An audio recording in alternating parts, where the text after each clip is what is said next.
I dumped my girlfriend whom my family adored because she joked about poking holes in my protection when she knew I always wanted to be child-free, and she will never know the reason why. My ex, 25F, and I, 23M, were together for just under 8 months, and we clicked really well. We got along like a house on fire from the moment we met. We had a lot in common, from our morals and goals to our taste in music. My family? They love her, probably more than they love me. My mom wanted a daughter so badly growing up, and she had 4 sons before she gave up. It was probably 3 months ago now when we were on the couch while I watched a movie and she scrolled through TikTok. Not a TikTok hate post, scrolling can be fun, I'm just more of a YouTube guy. She showed me a video of a man holding his son and dancing to a song. She laughed and said something about how good I would look as a dad, which was pretty weird considering, as far as I knew, we were both child-free by choice. God knows I am. I tried to take it as a joke and mentioned that it was too bad, so sad she would never know. I thought she would respond with something about how there's nothing sad about avoiding it. She had never given me any indication before this that she wanted children.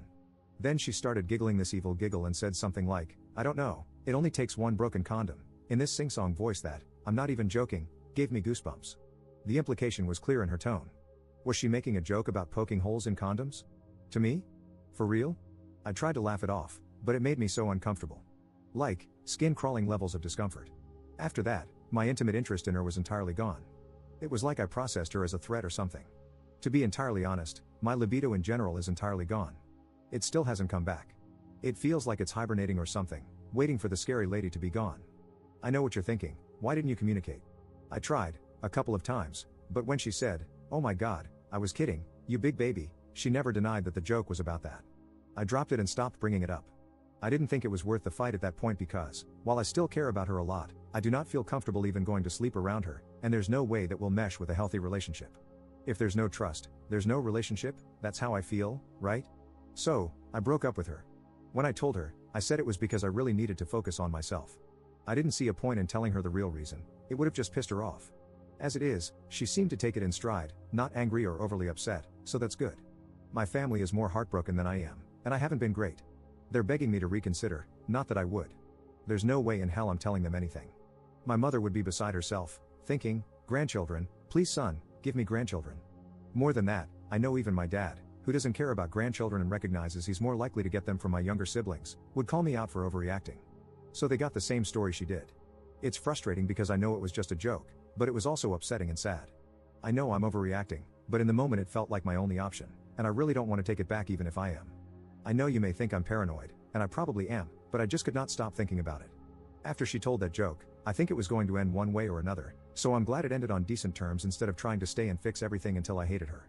Sorry, I'm talking a lot, but like I said, I have no one to talk to about this because being unreasonable in real life is like a criminal arrest, and I'm trying to avoid another of that particular black mark on my reputation. Anyway, off to research vasectomies because I will not be entering another relationship or becoming active with anyone until then, haha. Op in the comments. I am the eldest, and the next oldest is 16. You would be correct in thinking that a lot of the reason I don't want children is related to this. My dad and I get along okay now, but my mom and I still fight about it a lot because, the way she sees it, it was my responsibility to take care of my brothers the way I did, and it's just the way things are. Apparently, when I have kids, I'll know. My mother had been a stay-at-home mom, but I still remember how my list of chores would grow each time she got pregnant. By the time I was in middle school, I was in charge of the youngest two anytime I was home. If they got into anything or caused trouble, I was the one who got punished, and my mom's belt or my dad's board was the lawnmower. Edit, I also want to defend my mother a little, or maybe explain why I haven't gone no contact. The reason she thinks it's the responsibility of the oldest is because that is how she, an eldest sibling herself, was raised. On top of that, I think she suffered pretty heavily from postpartum depression during this time. I don't think my mother is some heartless monster or even a lazy parent. I think she was going through a hard time mentally and handled it the best she knew how, which was to lean on someone she shouldn't have, me. I just want to add this because this post has gotten a lot of attention, and I don't want anyone to think poorly of her for something that was out of her control. I don't blame my brothers for any of this. Hell, we joke around about it.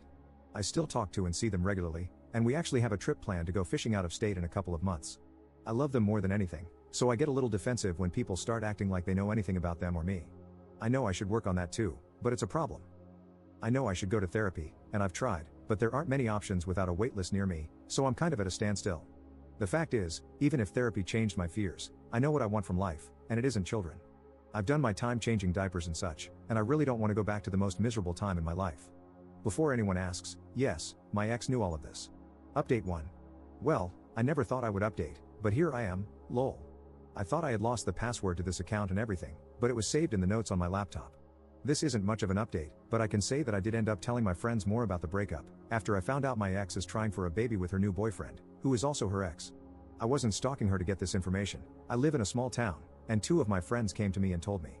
They said they didn't want me to find out from someone else, but I didn't really care outside of the relief that now I was sure she wasn't pregnant during the breakup.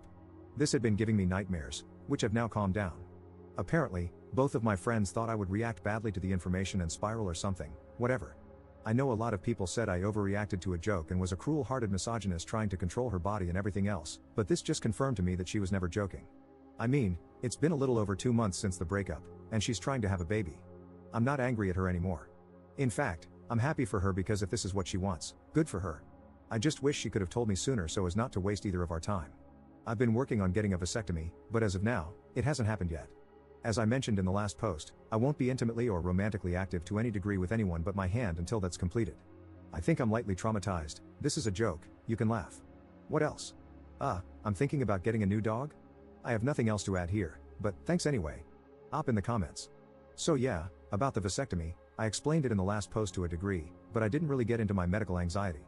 I have it a lot, and even when I made my last post, I knew I was going to have to get one because I realized trusting someone else with my future, no matter how trustworthy they may seem, isn't enough.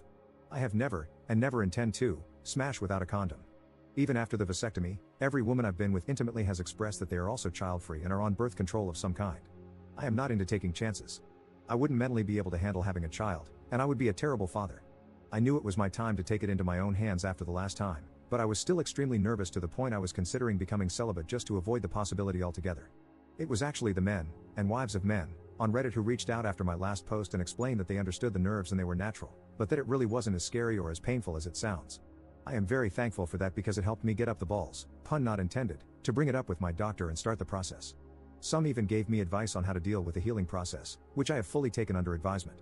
I'm hoping that afterward I feel the same way they do, confused and frustrated with myself as to why I didn't do it sooner.